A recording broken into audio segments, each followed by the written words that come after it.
will go ahead. Do apologize for the late start. There was some traffic issues. But it is 10:51 a.m. So if everybody in the audience and board members will go ahead and silence their mobile devices, please. I would greatly appreciate it. And Brendan, would you lead us in our invocation of this morning? Sure. Dear Lord, we thank you, God, for just the blessings and the mercy that you've shown our county in this incredibly difficult time. Dear Lord, we ask that you be with our neighbors, God, as they work through this devastation and this destruction. We ask that you be with every family and just help ease their burden, dear God, as only you can. We thank you, dear Lord, most of all for your son, Jesus, who died on the cross for the redemption of our sins. In Jesus' name I pray, amen. Amen. Thank you, lead us in the pledge of allegiance.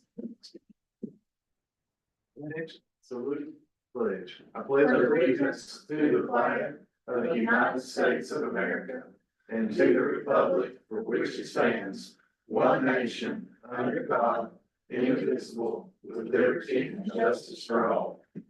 Thank you. We all the board members are familiar with their conflict of interest and ethics awareness. Reminders, do any board members have conflicts that they need to be made known at this time? Hearing none, we'll move on to item 6, which is the adoption of the agenda. So moved.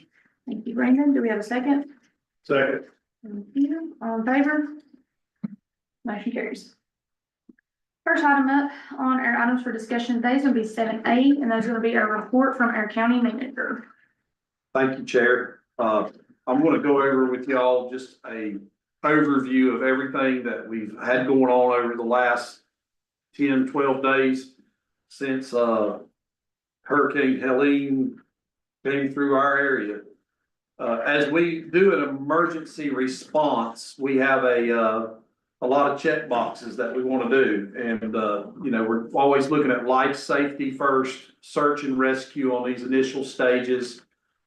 And as we get through that response and that life safety part of it, then we go into a recovery aspect of this. We are in the part of this where we're starting to move toward recovery. We're trying to recover our county. We're trying to, you know, take inventory of everything that's been lost and trying to move forward. So I'm going to go over a report of just everything I've kind of been looking at with the county, just to give you a state of where we're at. So I'm going to go over a few key points on here. Healthcare. You know, when you have a disaster come in, one of the priorities we talk about life and safety is establishing healthcare. We want to get folks that have prescription medicine. They need to get those prescriptions refilled. Folks that need oxygen, they need oxygen refilled. We are setting those resources in place. They have been set in place, but that first week of this was lining up resources to get that. We had expanded EMS coverage.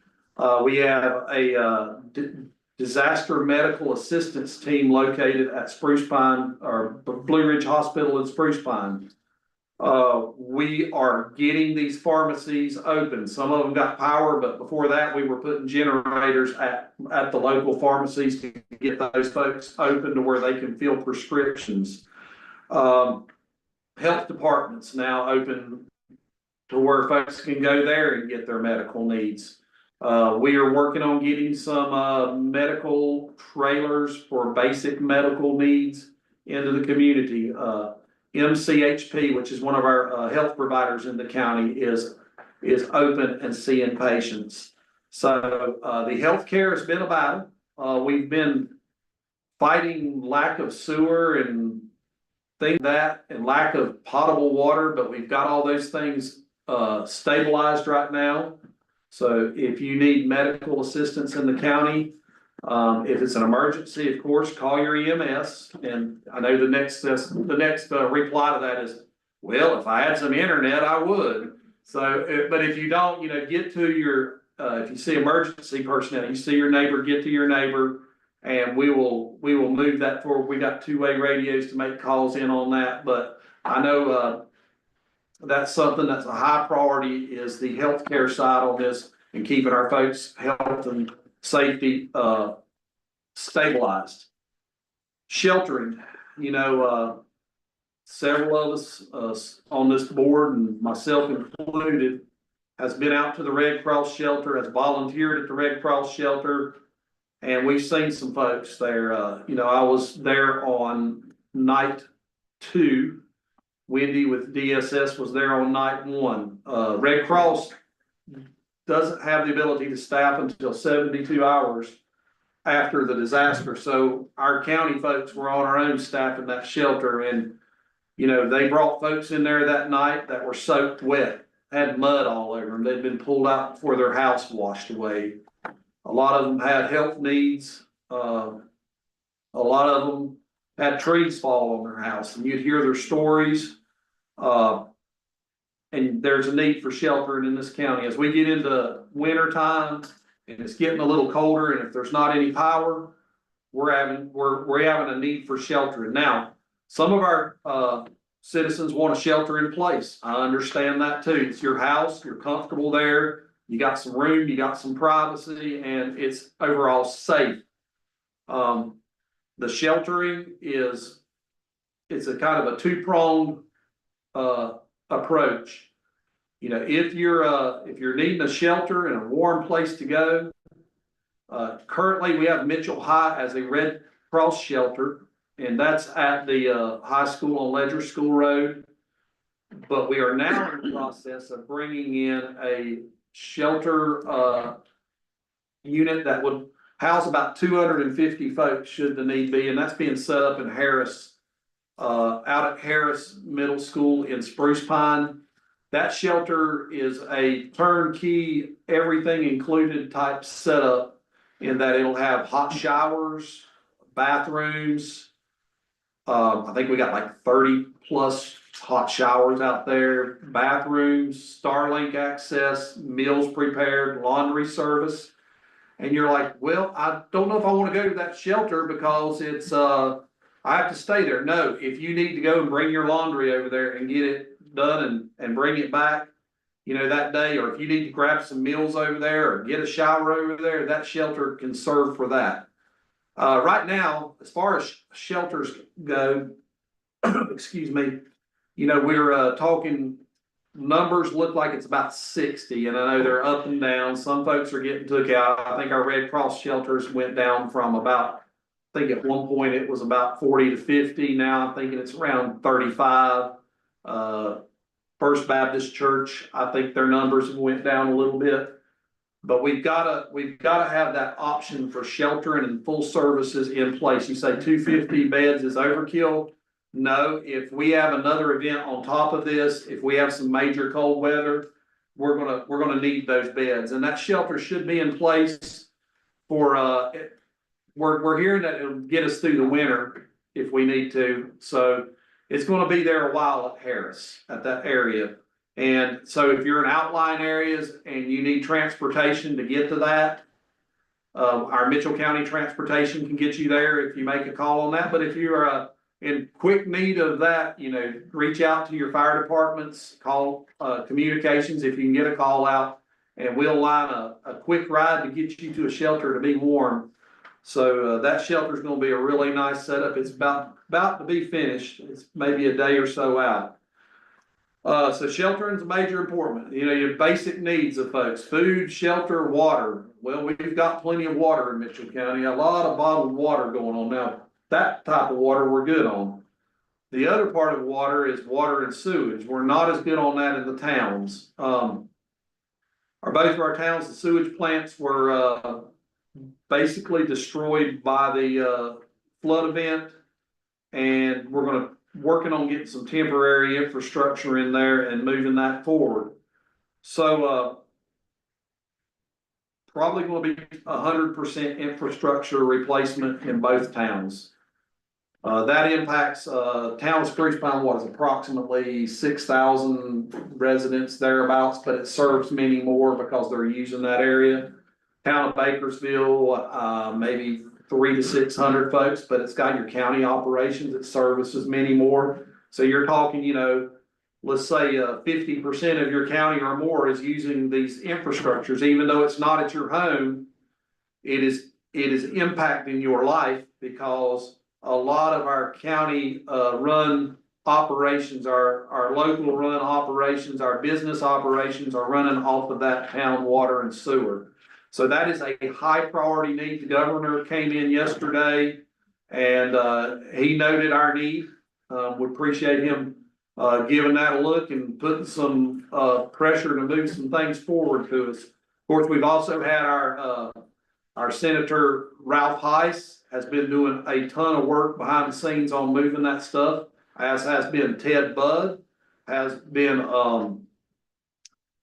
our Virginia Fox, Tom Tillis. We have a political team. We don't overuse them, but when we need something, we ask, and they move things, they help move things on that end that they can press forward. So we got a really good ability to move some of our needs up, and our county's been, and our towns have been effective in lobbying for that. We've ordered and have on site since last week, Public Works engineers trying to assess everything that's going on. We've even had work crews trying to patch and fix and get things moving. I believe both towns have water to some capacity. Spruce Pines has a bull water alert in there. Bakersville has treated water, but to be on the safe side, you know, you might want to just be cognizant that if your lines are some lines that hadn't been used or something, I would bull it just to be safe. I would just get some more testing done just to make sure. So if I'm sitting here in front of this and on this live stream, I want to make sure that, you know, I think it's good, but I don't like the word think. So go ahead and take all precautions. So debris monitoring, some stuff on that. So we're gonna have some debris removal. Everybody's got tree limbs in their yard, on their house, a lot of debris. So debris is, let's make sure on here you get what the definition of debris is. Debris is not household trash. Keyword, that is not your household garbage. Debris is, it can be woody debris such as tree limbs. It can be white goods such as laundry, like washers, dryers, things like that. And then it can be construction material debris. There's a few other classifications in that, but that's the three common types of debris. And we're moving forward. We were moving forward to do some debris contracts today. But what I'm hearing is that this session on the state end, the state end is wanting to look at some National Guard to do some of this debris removal. So I've been advised to make this debris removal. So if I were talking to some citizens, you know, if you're piling up your woody and your dirty debris, that's great. And piling your white goods and piling them and separating them, that's the main thing. If they're not separated, they're not going to pick it up. But the typical way a debris contract's done is it has to be down to the state roads, and I know that don't apply to a lot of us that don't have land bordering a state road.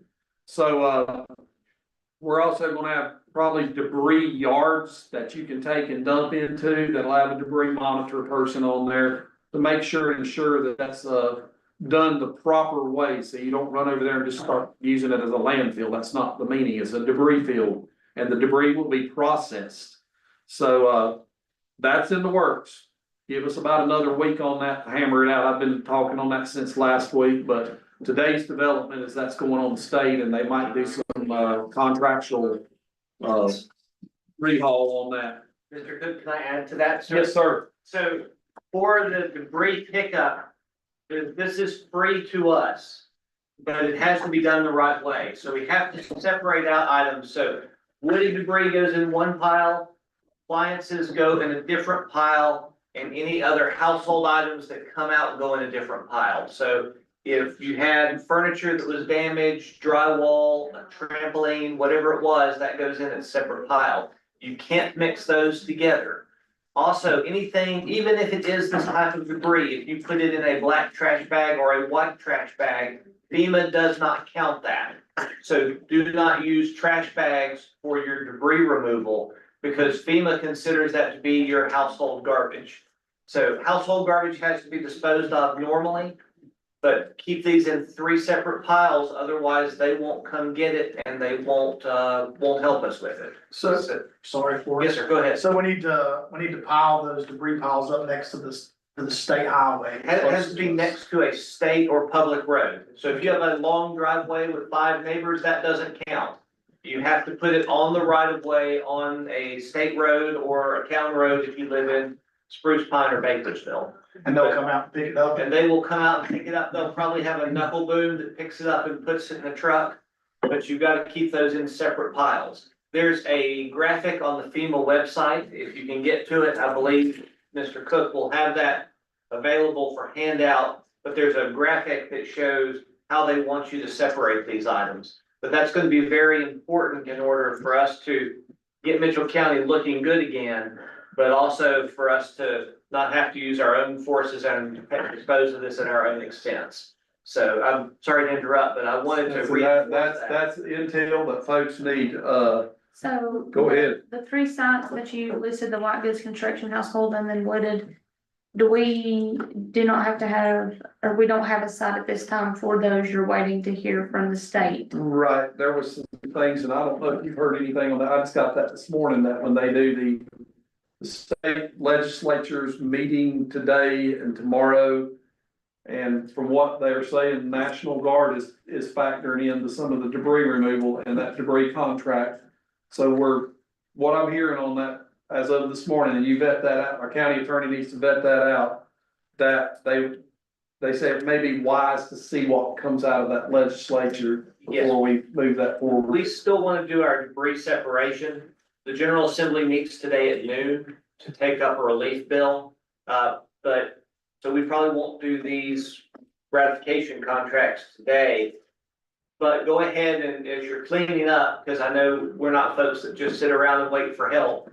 As you go through and clean up, separate out those items and put it in the proper place, or take it to the debris yard where it can be separated. And there'll be, I think, several of those. Just don't mix it all together, because that won't help anybody. And you're gonna put something out on the county government Yes, page. so what we're doing right now is we have, got a team of 5. I'm gonna throw an acronym at you, then I'm gonna tell you what it means. We got about 5 PIOs, public information officers.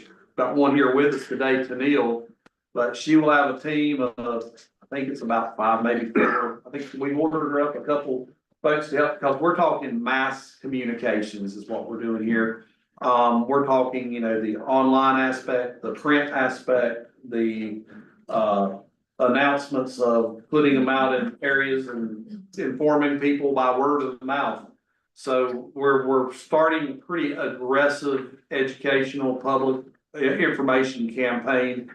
And Tennille has been, Tennille was a Mitchell County girl, and she's been excellent at this job. She's been working with our, county communications specialist, David Biddix, and then we're gonna also supplement her with another county person, which will be our TDA director, Kelly. So we're building out a really good public information team. I'm real excited about that. So this information is going out, and we'll talk about point sources on that. Tennille, Mitchell County Facebook, if you can get internet, Mitchell County Facebook's has a ton of vetted information. I've got Mitchell County website running some stuff via our communication specialist and getting some of that information running. We got WTOE running that. We have our community support center in Ledger at the senior center that has printouts of this. And we're trying to beef up that campaign to make sure that we have public information flyers added with a lot of the relief supply that's going out and a lot of the folks out in the far reaches of all our counties. So that's been an area that's been a little weaker just because the printing capability, we've been trying to get that mass printing capability, but we're working on that and we're getting ready to get that running like ASAP. All right, back to what we're covering. We're talking about healthcare, shelter, and public works, and we hit debris right here, which is a big topic. Now we're at community support services, say your power out. You need a shower. Those two things right there have been deployed, in the last couple of days at a lot of sites around the county. I'm gonna try to name off a few sites that either have them or they're gonna be coming soon. So for the portable showers, we'll have a site at Middle District Church in Beulah Dean. I think that may have changed, it was too big. Oh, did it I not think fit it's gone that? now. Okay, well, and this is the thing about information, as we try to move this stuff out, sometimes a hitch comes that it doesn't vet out. We're gonna try to have some showers somewhere in Beulah Dean. We have I think we have a showering trailer down by the Wade Tipton Field here in Bakersfield. We're trying to get one at Fork Mountain Church. We've got one at Bradshaw Fire Department set up. We got several at Harris out there by the shelter area. And I'm probably missing a few. That's why if you've got internet, go on the Mitchell County Facebook page and we'll keep that rolling as to where those locations are. I think there's tentatively if they can get the trailer fit in there, so it's, on Upper Street, there next to Nick and Natalie's building. Okay, on Upper Street, it's in, okay, because we had a lot of them coming in yesterday, so Upper Street will have one in Spruce Pine. Next to High Country Arms. Yeah. Yes, Yes, the old so Bank of America, Betsy. near the old Bank of Not the America, weapons store. Yes, yes. and then you have showers provided by Baptist Ben at First Baptist Church, also a laundry facility is there. The Texas, I think it's a Texas Baptist Men, they have a feeding station, shower, washer units in the Walmart shopping center. They can serve, I think, 5,000 or 8,000 meals per day. 3 hot meals. So those are community supportive services, and of course, we've got point of distribution areas all throughout the county. We're trying to get as many churches in these local areas that can push out supplies and resources. Got, of course, every building, the Building Community Center has done a great job of providing resources. First Baptist Church has been awesome. Bear Creek's working on some stuff. Mitchell Middle School is doing some distribution. We have supportive services all down Ledger Road with some showers and some laundry stuff that might be deployed by some of these nonprofits and churches groups that are doing that. So get on our website. The list is very large, but the point out of this is I give you a report of the county is supportive services for you while your grid's not up, while things are not in a great state, or as we go into winter, we're set up. And I say that as our Mitchell County folks, everybody, we're trying to help. We're trying to get those resources there. And this board, these folks, our fire, our emergency management groups, our incident management teams, we have a big approach that's going. We've mobilized a lot to get things rolling here. So we've got that going. We're trying to give you some supportive services. Of course, public safety has been one of those things that we bulked out week one. We had we've been having a curfew in place. We're probably going to look at amending that curfew in this meeting today. So public safety is key. Now, public safety, of course, the connotation is that law enforcement, we don't want, looting. We don't want those things where you're taking advantage of someone while they're in a disaster. So we've expanded public safety out there. We want to protect private citizens' ownership of what they got. So, Mitchell County, we're kind of low government kind of folks for the most part, but we need help and we need to expand and we need a hand getting on our feet. Once we get on our feet, we're fine. And right now, we're just expanding that out to where we can cover, make sure we're covering when bad folks want to do stuff. We've expanded that out, even traffic control, things like that for public safety. By the way, our law enforcement, the Mitchell County Sheriff's Department, the Spruce Pine Police Department have been awesome. They have been out there, boots on the ground in the trenches, plowing through even during the storm. They have been integral folks that have really helped a lot during this disaster. So of course, always that salute to our public safety and our fire departments. They've all worked, 20 hours straight, no sleep, cutting out driveways, cutting out roads, intervening with traffic control, domestic disputes, things like that. They're awesome folks. Our disaster recovery center is up and going in Ledger. Now, here's one thing y'all need to know. We know folks are having a difficulty getting to that disaster recovery center. We understand that. So we're wanting to get money in your pocket that is disaster money. You paid your taxes all your life. You are citizens that have your folks that have a need at the moment. It's okay, your taxes, what you paid all these years is set up to come in and help in a time like this. We're gonna have some teams, they got a badge on their shirt. They're official looking people, they got a jacket on. They're gonna be coming to houses. Today they're gonna try Bakersville and Spruce Pine, and they're gonna come to your house and they're gonna let you know what financial support options that you might have, what benefits that you might be able to get during this storm to help you get on your feet. Things such as individual assistance, things such as linkage to other resources. So if you say no, they're going to respectfully leave. I would encourage you to say yes and listen to them. And if you're wanting to think on it, they'll give you some some papers to look at.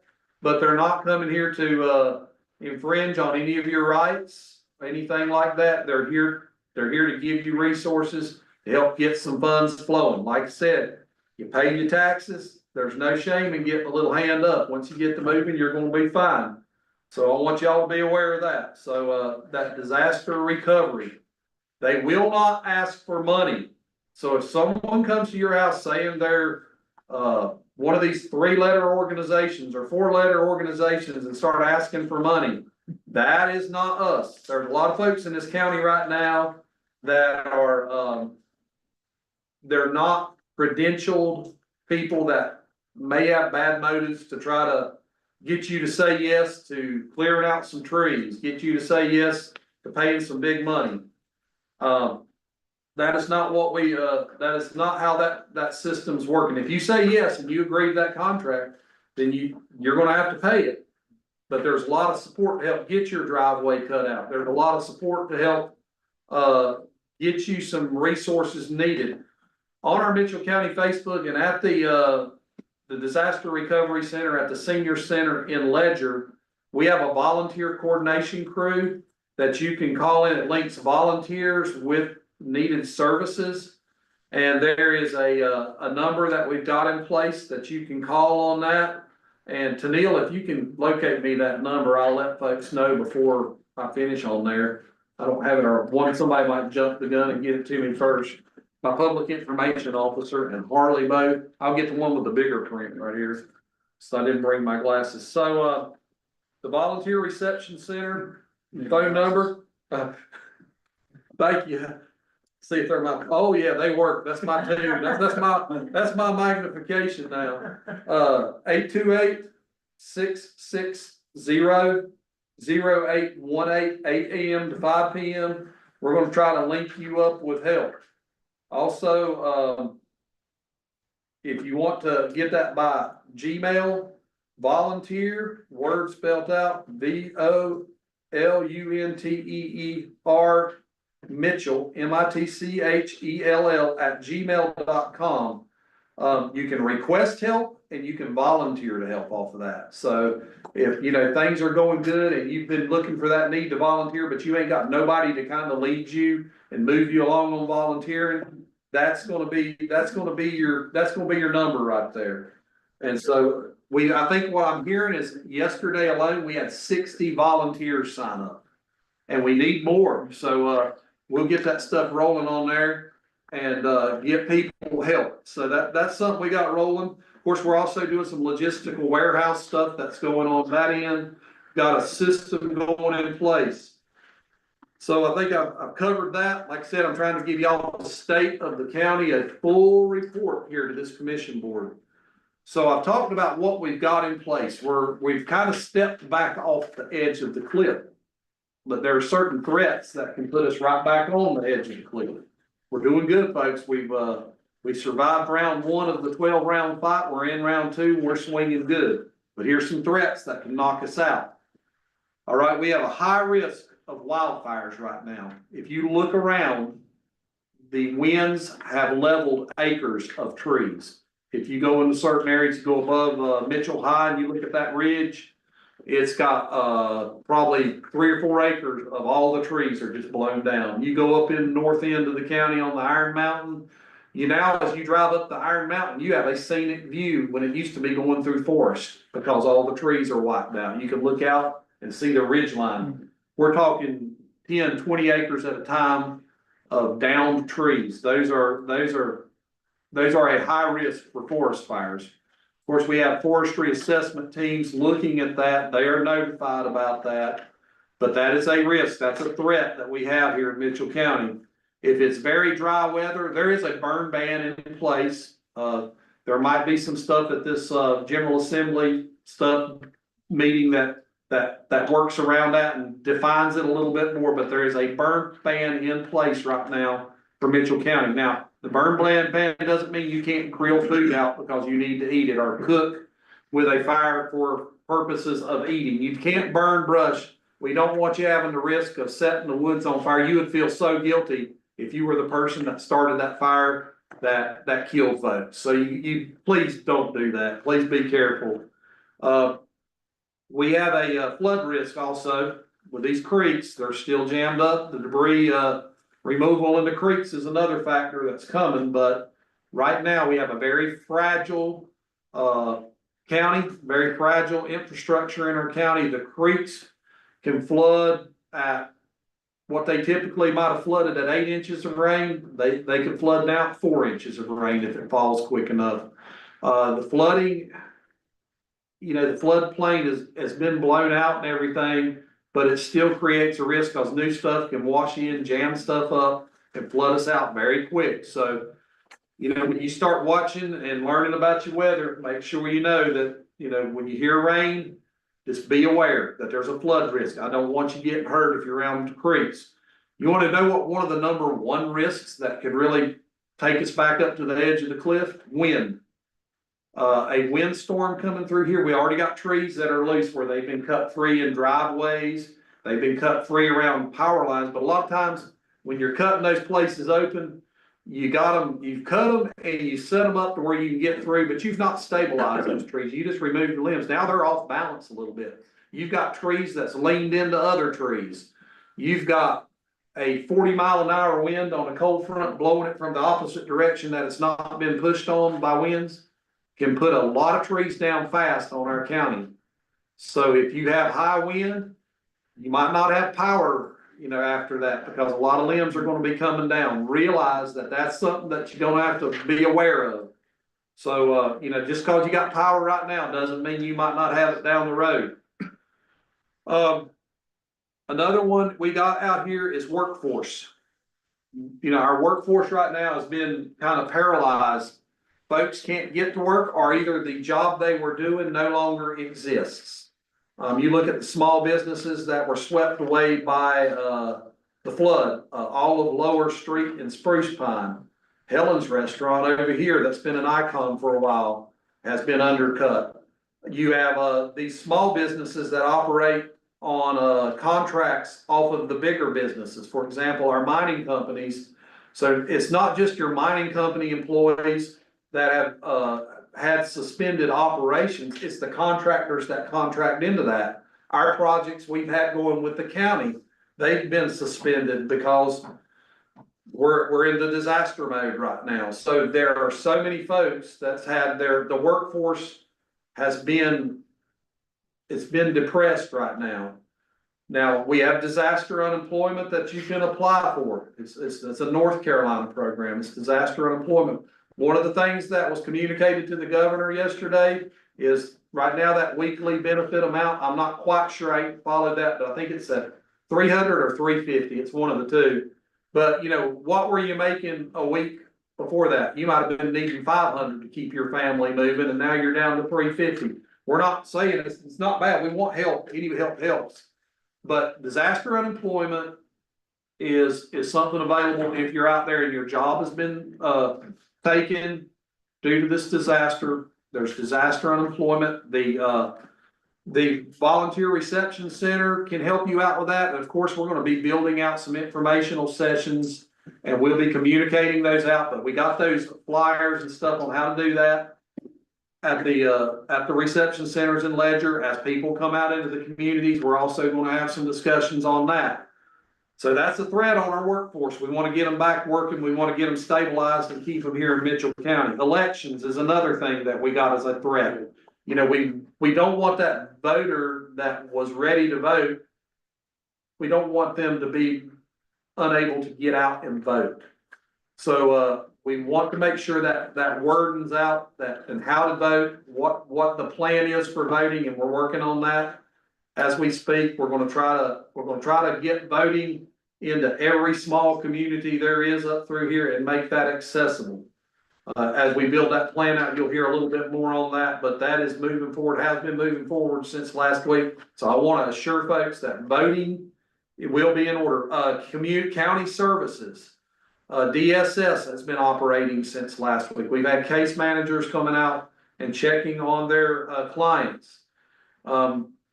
We've had to retweet some of our county employees that maybe their function has been changed due to their office being flooded out, and we've been retweaking them into some volunteer activities, to some backup activities, to things there that keeps them contributing into the county. So realize, you know, that we're looking on that. So we're also looking, you know, on things about you had forest fires we talked about. Now we talk about structure fires in your townships. So used to, you know, you'd have a fire hydrant that could get you plenty of water. Right now in both Spruce Pine and Bakersville, that is not as much reliable. Those flow tests and those water points have been blown out by the storm. So we're having to keep our head on a swivel with our structure fires and making sure the access to a structure fire. You might have one lane cleared out on your driveway, but you can't get a fire truck up that. We have extra fire truck assets, and we're even running some brush truck, smaller assets to get in there to get those fires. But that is just an extra thing to know. We don't want to lose a single citizen to fire if we can help it, but realize that the fire risk is high and to take extra precautions. Winter weather, another threat. I was giving you a full sit rep here today. I'm sorry we're taking long, but it's important information. Your winter weather's coming up and folks are going to be getting cold. You're going to have these fronts coming through. This windshield's going to be dipping things down. Utility pipes and stuff in their homes might be freezing. There's going to be a need for heat. We have this shelter in place. It will be heated. It will have all those things. I know our folks also want a shelter in place. We need to identify those special needs folks that are sheltering in place that don't have the ability to do certain things, and just be ready to have those conversations with them as to what's going on. So this winter weather's coming up. If we get a mild October, I'm very thankful, but you know, in mid to late October, we start getting cool, and in November, we start getting cold. So we got to remember that. Landslides. Our land up in here is fragile, as I said. We have some fissures that's opened up below roads. We've had some, the way the banks and the streams have been eroded by the creeks. There's a lot of potential for separation. So when we get these weather events, these big rains, things like that, it's very much that you have to be aware as a citizen that you don't need to be riding on these blind curves, just thinking that it's the way it was this time last year. Remember, if there is a major weather event, assess before you go out. To what power you have to do that. Also, communications is a threat. If you cannot get your cell phone to work in your place where it used to work, and you can't get that text to check on mom and dad, grandma, or those loved ones, that is a major threat. We're trying to address that threat by looking to get mobile cell phone towers in and putting a priority on getting generators and communications set up on our existing cell phone towers. We've got a couple towers that's went online, and they've expanded to all services, so you get even a little better reception when they do come online. We're talking about cellulars on wheels, AKA cows. We try to get them up in here. They're such big trucks that we have the equipment break on the roads because trees are hitting it. We're working on that to the best of our knowledge. We have drone cell phones that work, cell phone towers. It's a corded drone where it can stay powered up, but their reception maybe does a mile radius. So one of our threats that needs addressing is cell phone coverage based on the emergency need for citizens. If you can't get a call out for help, that is a major issue. And that was last week. We were completely paralyzed for cell phone coverage. This week, we're coming on gradually. Keep checking your cell phone, check your fiber, even though your power's out. If you can power up with a generator and check your Wi-Fi passwords and try to log on. I noticed where I live up towards Fork Mountain Road area, I found out I had fiber last night when I turned the generator on, so I could get my Wi-Fi calling out. So check your fiber, make sure you might get fiber and get a way to get out for help.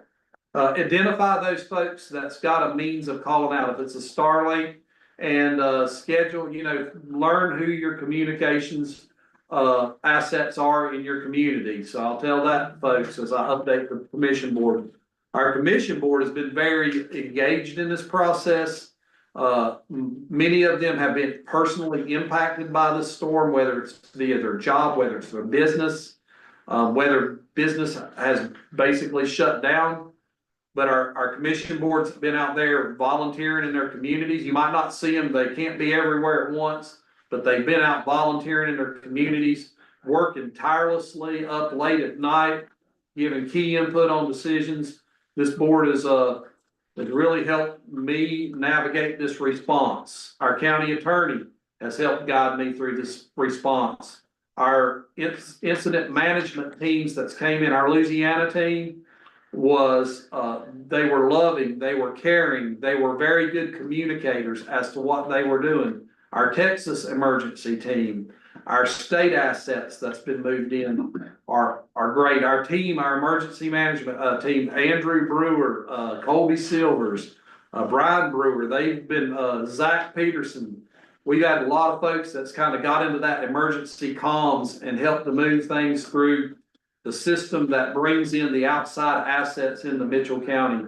We've had the meetings twice a day to where, since we didn't have internet, we would bring resources together in these meetings at 10 a.m. every morning to try to say, okay, where's our biggest need? What's getting held up? What needs some pressure to move this up the ladder? All our fire departments, our mining companies have got in there. They've been throwing generators out to folks, to our bigger businesses and our health areas, to try to get them running, to see our people get needs met. Our school system, they have been mobilizing and volunteering and running food and supplies into the far reaches of our county. Speaking of schools, we don't got a set date, but a kind of date in your back pocket. It's around the first week of November. They're hoping to try to put some type of schedule together for our students to come back. Opportunities out of this, and then I'll be finished. So, everything we get right now is it's been a battle. It's been hard. It's been trying to get us stabilized, and we're getting towards stabilization. And as we come out of stabilization, we got a lot of opportunities. If this commission board these boards that are, moving through the next 10 years. We gotta have that local customized approach on things as we come out of it. We're gonna get some big assets in here, and we're gonna get some big money to do things that will shape the future of Mitchell County. The community disaster loan has been activated. It is something that, in the past, here's the way they tell me, 99% of the time, maybe 99.5% of the time, that loan's been forgiven. It is something that we need to look at that would, help us rebuild our county. We're talking with loans, with grants, with reimbursements. You're talking $250 million potential coming into our county to help us stabilize. And right now, this disaster, we've learned a lot of needs, especially as it comes to communications, disaster preparedness. It's a once in 3 lifetimes disaster. It's broke all the record books. But now we've learned a lot, and as we move out of this, we need to make sure that we have that hazard mitigation plan in place. We have those locations. We have those redundant backup systems, satellite phones at every fire department, at communications, all that stuff. There's a lot of things we're learning. So as I close on that, I want to thank everybody in Mitchell County, those folks that's been out there just doing what they could. We thank you. All those folks outside of Mitchell County that's brought stuff up the mountain here to help our people, whether it's been, setting up a grill and cooking us something, or providing us with cleaning out driveways, cutting trees. So much outpouring, truckloads of supplies coming up. We have so much that folks have done to give us a little help. So I'll conclude my report on Mitchell County right now. Where we're at, this is our situation. We're stabilized, but we still got a lot to go and a lot more stabilizing to do. I'll say this, we're off the edge of the cliff. We stepped back about 5 steps. We're going to try to move this thing forward and keep things running. Thank you for that report. After about an hour, I'm sorry. No, you're good. It's good information for everybody, all the board members and the public to have. So, let's see here. Our next item up for discussion is going to be 7B, and that's going to be to ratify our state of emergency declaration. So, Madam Chair, by way of background on this, the North Carolina Emergency Management Act allows for you as the chair to declare that a state of emergency exists within Mitchell County. That declaration in Mitchell County vests the authority to make decisions with the county manager as the your chief executive, if you will, related to these items. On the statewide level, there is a declaration of emergency that was signed by the governor, and that vests the authority with the state emergency management director as the chief executive for handling states of emergency. Mr. Cook and I are both mindful, and I know you are, Ms. Masters, that we like for the board to act by consensus and for the board to be involved in those decisions. And the statute does envision that when there has been a state of emergency declared, such as in this case by the chair, that is subject to review by the Board of Commissioners. And I am a big proponent of the legislative body having input into these items. So the item before you, and I don't know if you would find this to be a difficult decision, is for the commission board to essentially find as a fact that a state of emergency does exist within Mitchell County that requires an emergency and disaster response. So for purposes of our minutes, we would ask that you ratify the emergency declaration that was previously signed by the chair, and that state of emergency continues in effect to this day and will continue in effect until later canceled. I was going to say, is there a time frame on the state of emergency, or is that just until we're? It's until we've reached the point that we're no longer in an emergency crisis mode. So as long as we are in need of state assistance, federal assistance, as long as we're running shelters and as long as we have damage to our infrastructure and those kinds of items that are gonna require an emergency response, that would generally continue. However, this board can, alter that and change that as it sees fit, as well as, yourself, chair, if there's an emergency situation that requires an immediate change, can alter or change that, declaration. Any discussion of the board in regards to that? Questions, concerns? And I will say, if anyone was thinking of a motion to cancel it, if you canceled the state of emergency, that would effectively nullify any state and federal aid that you might get going forward. I don't So think that. my legal opinion would be, I don't think that you should do Appreciate that. If there's no discussion, is there a motion to? So moved. Say. All in favor? Motion carries unanimously. All right, our next item up is gonna be 7C, and that is to ratify emergency contract with Tetra Tech. Madam Chair, I can introduce this as well. if That's all right. So as we go through, emergency and disaster preparedness work related to this, there are several steps. The first step was our immediate disaster response intervention team, through the state of emergency. The process related to that is generally with emergency management, they want us to use our local resources first. I think everyone in this room would agree our local resources quickly became tapped out. And then we go to the state, we go to the regional resources, which Region 8 for emergency management very neatly fits the criteria of this exact disaster zone. So they were quickly tapped out as well. So then things go to the state level for emergency management disaster response.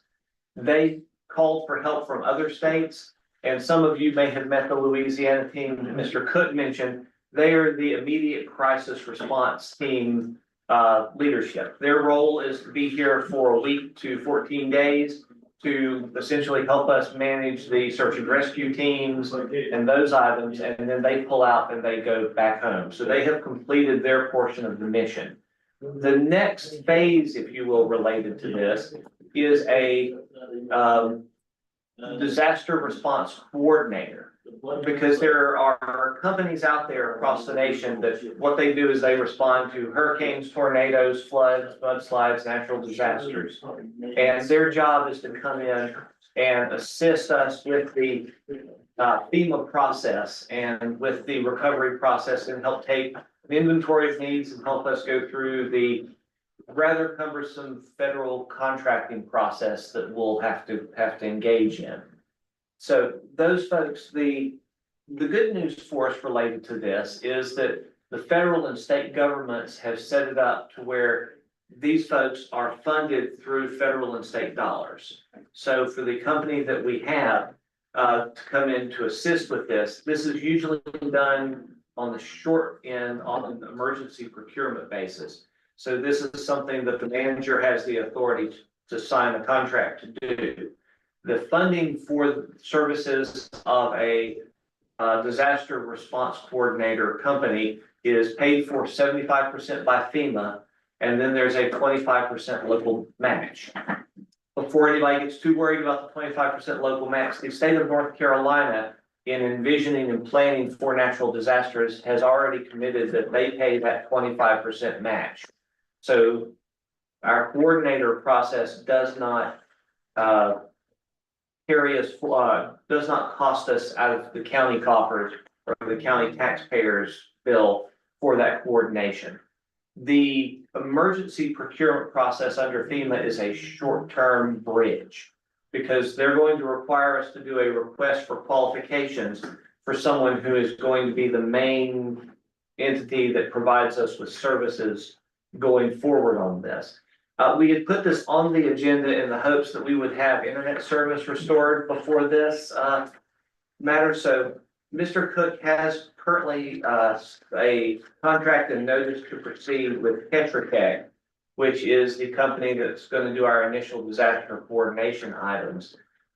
We put that on here for commissioner review, but Madam Chair, I propose we table that at this time for commissioner review, so we'll have more time for the commissioners to review this. We got a little ambitious with what we put on our agenda in the hopes that we could move as much of this stuff forward, but also as an agenda placeholder item so that the board as a whole could see what the process is and see what we're doing as we respond to this disaster and how those items are going forward. So this is something that if this company works, we can continue to work with them. If we say we aren't a good fit, we can figure that out either on the short term or certainly on the request for qualification proposal that will have to be something that gets developed over the next several months. But that's the process that we go through related to a disaster relief coordinator. So, Madam Chair, I would propose we simply table that, but I'm happy to answer any questions related to that process or how that goes, if that's helpful. Yes, I would like to give the commission board the opportunity to ask some questions and maybe provide some insight as to the emergency contract. What does that look like as far as a time frame? I know it's up to 100 and is that under? So under FEMA, these can go up to 180 days, Okay. Under an emergency contract period. We will probably be moving quicker than that because, as I think I indicated earlier, we'll give folks about 5 seconds to come in and do something before we jump on it and just do it ourselves, which is gonna be one of the problems with documenting things for FEMA for reimbursement, because I'll digress for just a second. For private citizens, they are going to want FEMA is going to want them to document the damage before you start work on it. And they want that documentation with a photograph that has a date and time stamp on it. So just the fact that I took a picture on my cell phone and the cell phone tells me it was October 1st, that's not what they're looking for. They're looking for, there are free apps you can download that are date and time stamp calculators. So go ahead and take pictures of that as you can. Now, this is a foreign process. I see folks shaking their heads like, how am I supposed to know that with no power? Do what you can because it will help you in the long run. FEMA will push back if you don't have the round peg in the round hole, but that doesn't mean they're going to turn someone away for their disaster relief in the entire process. But to the extent you can, take a date and time stamp photo of what it looked like before, take a date and time stamp photo of the tear out sitting on the side of the road where it's gonna be picked up, and then take a date and time stamp photo of it, when you build it back. You'll also need your receipts.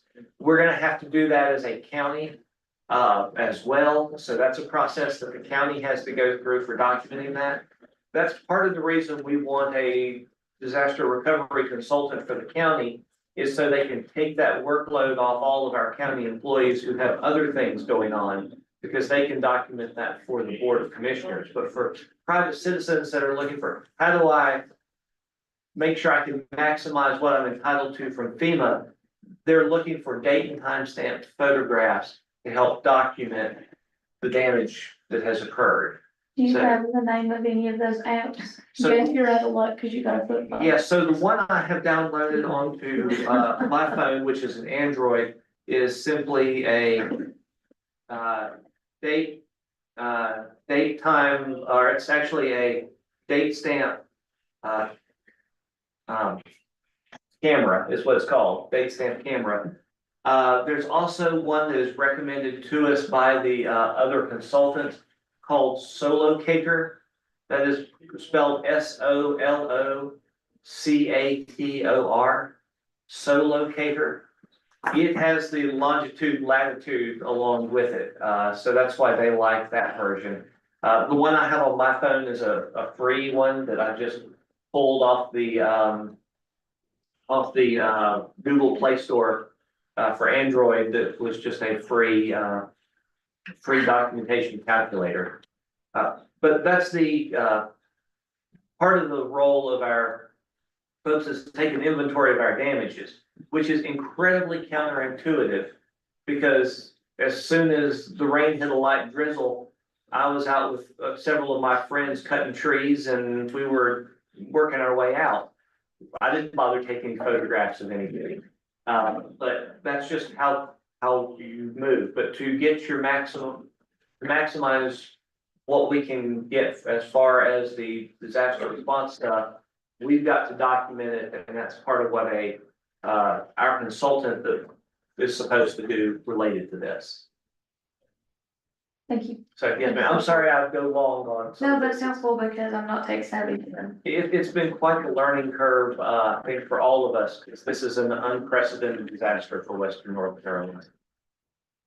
Before we make any motions on, item 7C, the ratification of the emergency contract with Tetra Tech, I'll open the board up to any questions, for county manager or county attorney at this time. I don't have a question, but so it sounds like that the government will pay for 75%, the state will pay the other 25%. I've worked with these companies twice and I'm working with one now, at Baxter to get this thing recovered. You've never seen invoices that come from something like this. We had a diesel spill one time. I won't mention the company's name. We spilled 520 gallons of diesel fuel. $1.2 million later, we were done cleaning it up. So you can only imagine what the cost of these companies are in these. I mean, these invoices are like, 80 to 100 pages. Where every day, you got this many people on site. Every day they get a new vest, they get new hard hats, it's crazy. So makes me feel good to know that the state and the feds will cover that, but this, we need to be cognizant because I just hate that these companies are very, So how savvy in how they can help you sometimes. I guess my question is like, how much is their contract running right now? Because I don't think that we are going to be fixed up after 180 days. So what does that look like? So Tyler, we don't have to, keep in mind, this is just the emergency procurement portion. Well, before the 180 days, we're going to do a request for qualifications and put this out to bid. So a number of, just like you would a large construction project that the county was going to undertake. If you're gonna hire an architect or an engineer, we have to go out for bids. So even for this service, we're gonna have to go out for qualifications and say, which company is the most qualified to help Mitchell County through this process? Once we determine that company, we will negotiate the contract with that particular company. Gotcha. All of these contracts I've seen so far have an hourly rate for their various employees, and they have to keep an hourly rate and submit that to FEMA and to the state. And those rates, I think they all know what the rate scale that FEMA is looking for and what the qualifications and skill set goes with a particular rate. I will say, some of us will look at that and decide we're in the wrong business, as far as where compensation comes from on some of that, but keep in mind, these are, folks that are expected to spring into action and work long hours for us, and the emergency procurement process, and part of this is just to bridge us to that next stage and make sure we're in line so that we don't get ahead of ourselves and just say, let's go fix everything.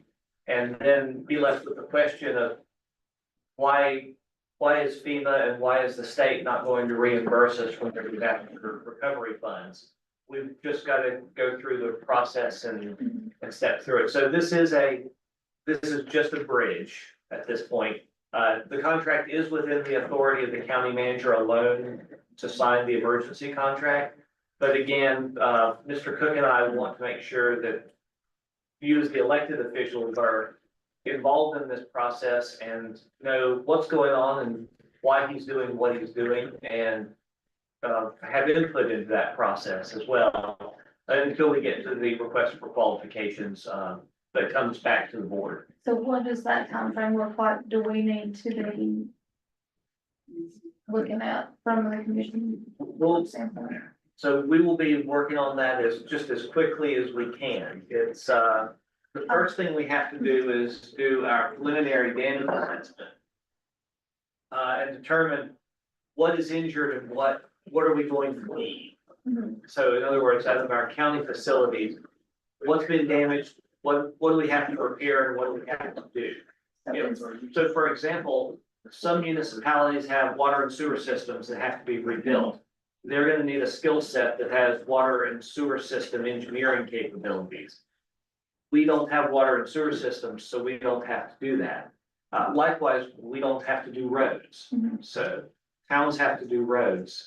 Now, the other component of this is gonna be if we're going to do a procurement that covers both Spruce Pine and Bakersville, and this is a conversation we'll have to have with the elected officials there. If we're going to let them go under our emergency management items, we will need someone who has roads and water and sewer to help with those components, because we, through our emergency management, can take the lead, help those communities with the processing of the rebuilding of their infrastructure and the bidding processes for the rebuilding of that infrastructure. So that's probably something, I think, I talked to Mr. Cook, that those communities are gonna take us up on, and that we should help them with it. And that would be the process for us to help with that rebuilding. So we're still very much on the front end. We've just finished sending out the, I assume that the folks with the boats have moved on. But, yeah, they were still here when I was here Thursday, and we're just now moving from the critical life-saving response mode of this into the evaluation of how bad is it? Mode of this thing. For another question, so is this a different assessment than what our county building inspector has already went through and done? Yes. Okay, This so will be, it's not the one where he had to go through and check, like where he went and checked all the small businesses, all the county buildings, so it's a different one than that? right, this has got an eye towards a different scope of detail and a much more detailed view of getting into the nitty gritty of this that would overwhelm just about any building inspection department, even in the largest municipalities. Another question, I'm sorry. Yes, ma'am. How often do we need to be, meeting? Is this gonna be something the commission board needs to be meeting at least once a week? What is that time frame look like? I would say your regular meeting schedule is probably sufficient for these items. Certainly, if there's something that comes up that requires commissioner attention, you can call a special meeting within 48 hours notice. For this meeting, we were not able to do that, hence it's an emergency meeting. And we are limited to just action on the items that are on the agenda and can't take action on other items. But I would anticipate your regular agenda session would be more than sufficient to address. Because like I said, a lot of these there's a need for expediency, and these are adopted under the Emergency Management Act by the manager. And don't have to have commission action at this point. So I just wanna make sure we don't yes. hold anything up because we're only meeting twice a month, so. correct. I think that would be more than sufficient because Mr. Cook can act on exigent circumstances in the meantime. Alright, thanks. Any other questions? Cause I'm out of them. Okay. Next item is gonna be item 7D, the adoption of the interlocal agreement regarding the debris removal and the monitoring.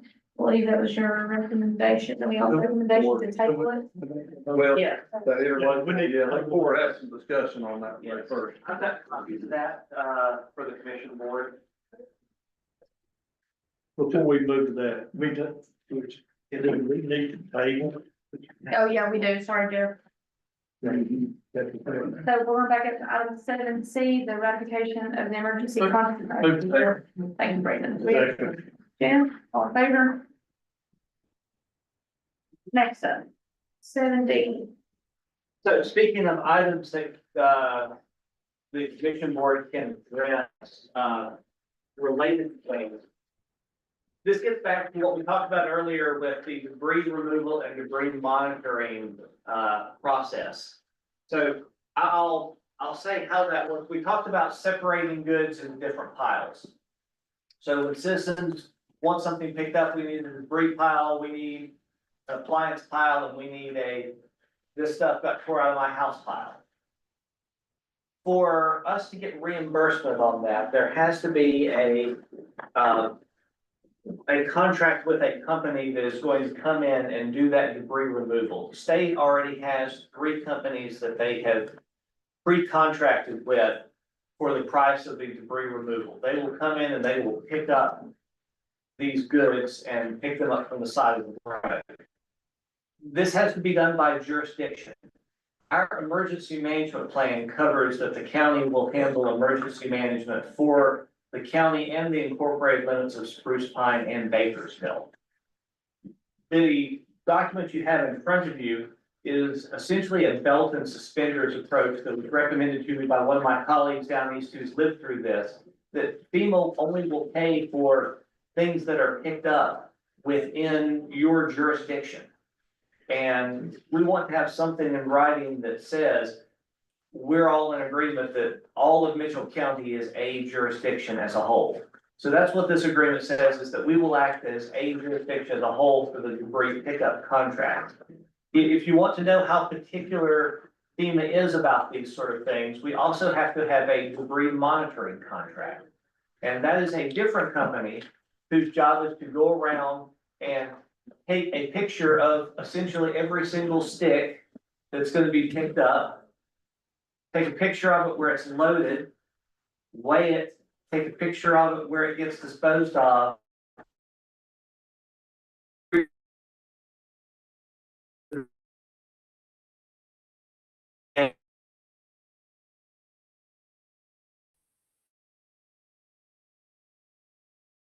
The debris monitoring contract. So like I said, this is a strange new world for all of us, as far as how we do these things. The intention behind this from FEMA, I think, is good, that they want to make sure no one is cheating the system.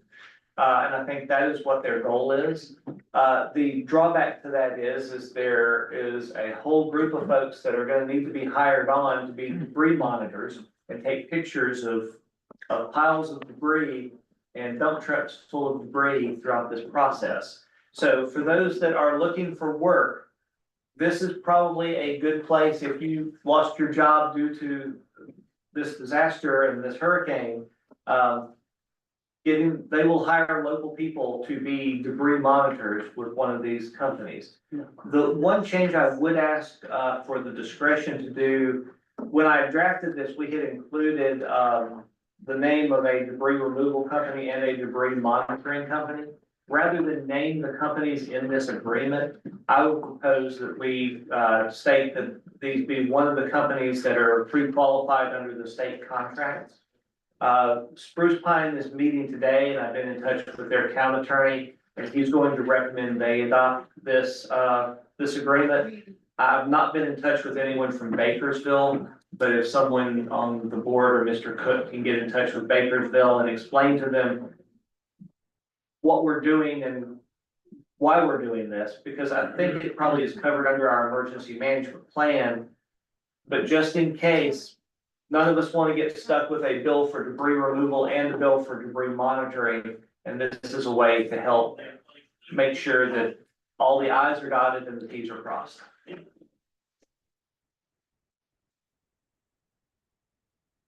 Any questions for on this topic? Right, we have a motion to adopt the local agreement regarding the debris removal and the monitoring pending 4 acres recommendations. Move to adopt. Thank you, Steve. Do we have a second? Second. Thank you, Jeff. All in favor? Motion carries.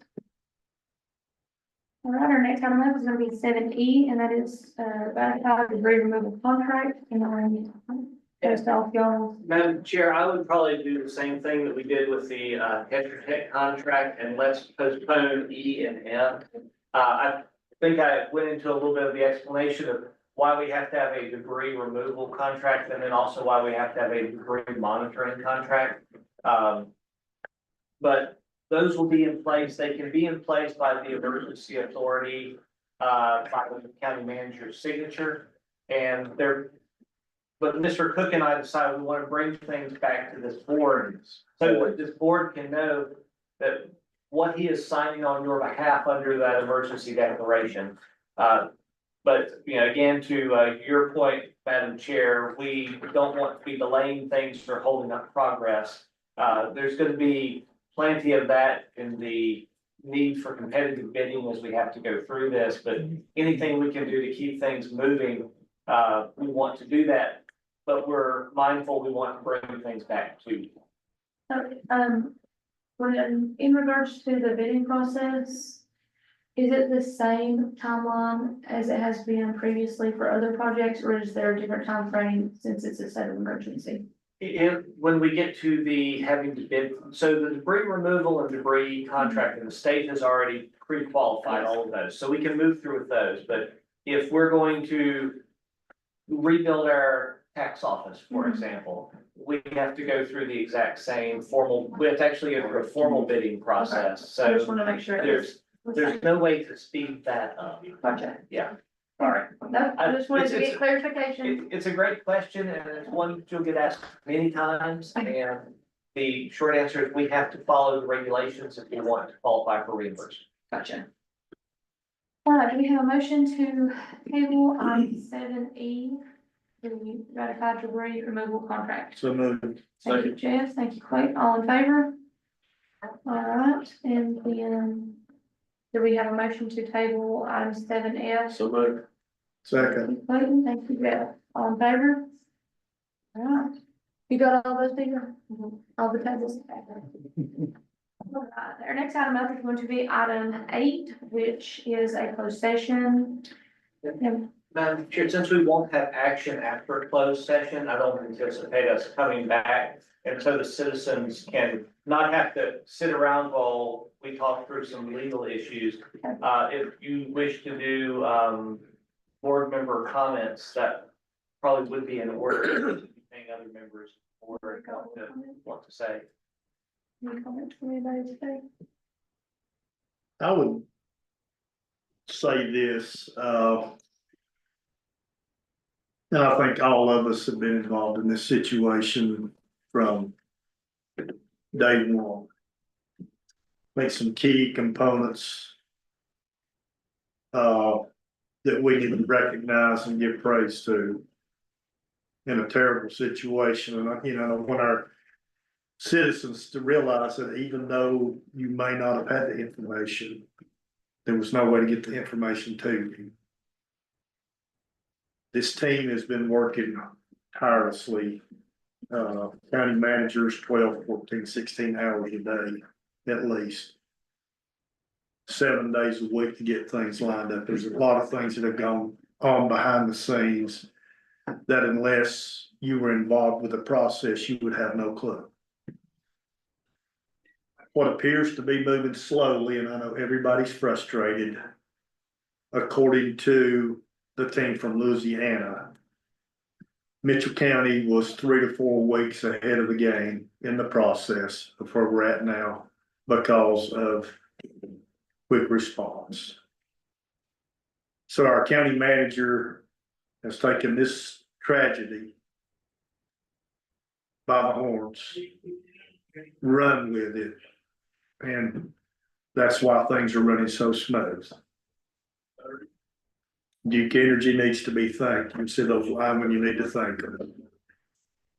Your local fire departments, we would be in dire need, folks, without those volunteers. And remember what I said, volunteers. You know, their wives, their children have come in and cleaned and mopped and cooked and done what they have needed to do to make sure this transition has taken place. I mean, it's just a lot has gone on. And to Mitchell County, the people. Neighbor helping neighbor, you know, right? And the rain was starting to cease on Friday. The neighborhood I lived in, chainsaws were ready. You're getting limbs off of houses and cars, you're checking on your neighbors, are you okay, do you need any food? So be proud that we live in a resilient community. Thank God we don't live in the city. Because we've been a shitstorm. So, Alan, hats off to you, buddy. I know you're worn out. I know you're tired. I know days you get up in the morning, you think, my God, I just laid down, or there's no hope at the end of the tunnel, and you know, this light bulb gets turned back on, and all of a sudden this light bulb starts to twinkle a little bit to go out. So, man, hats off to you. Clayton, any more comments? No. Brandon, Well said, Jeff. Well said. Dave? I would like to mimic what Jeff had said, you know, I was staying at Airline, and, I'm very thankful for our DOT, our linemen, our emergency services, because I've seen it firsthand that they are not able to deal with their own issues, the trees through their own houses, trees through their fences, you know, they've had to put their families and their well-being on the background for the sake of Mitchell County citizens. So my hats off to every one of our emergency services, our DOT, our linemen. And I appreciate the willingness of our county staff to just pivot. Whether it be picking up trash, scooping out mud, same thing goes for this commission board. I've seen Brandon scooping mud. I've seen Jeff taking trash out, feeding meals, you know, Clayton's running chainsaws. Steve, good luck with you. Your whole job is, it's stressful. So, you know, just everybody's willingness to get in there and do what's best for everybody. It's very hopeful. But I do want to make sure that everybody's taking time for themselves. Because, you know, you can't lead if you don't take care of yourself and all of that, so. Steve's working on putting 3,000 people. Back to work. Yeah, we're getting there. No pressure, Steve. With the, what you can call the, when you got a straight line to the White House to get a bridge put in, it's pretty good, it's pretty handy, you know, pretty nice. Alrighty then, if no more board comments, we will need a motion to go into, closed session for, general statute 143.318.11A3 at this time. So moved. Jeff, second. Second. Since we're adjourning and going into close, may I just say something? No. Is that all right, Harlan? Yep. Thank you. I do have a concern I want y'all to think about. You don't have to debate it. They're gonna hire people, our neighbors, our people here in our county to do these jobs. Yay. Now, when you run out of the citizens of our county, my concern, I have very deep concern about the Latino population also. I know some of are undocumented, but they are suffering. And that's happening in Morganton also. I'm back and forth. So please, please, search your hearts, not your politics. Search your hearts and let's help these people too, when we're thinking about employing, because not everybody's gonna want to be hired to do anything. You know? So, thank you. Thank you for being here, Kirby. You betcha. Don't mind. For the closed session, Safe.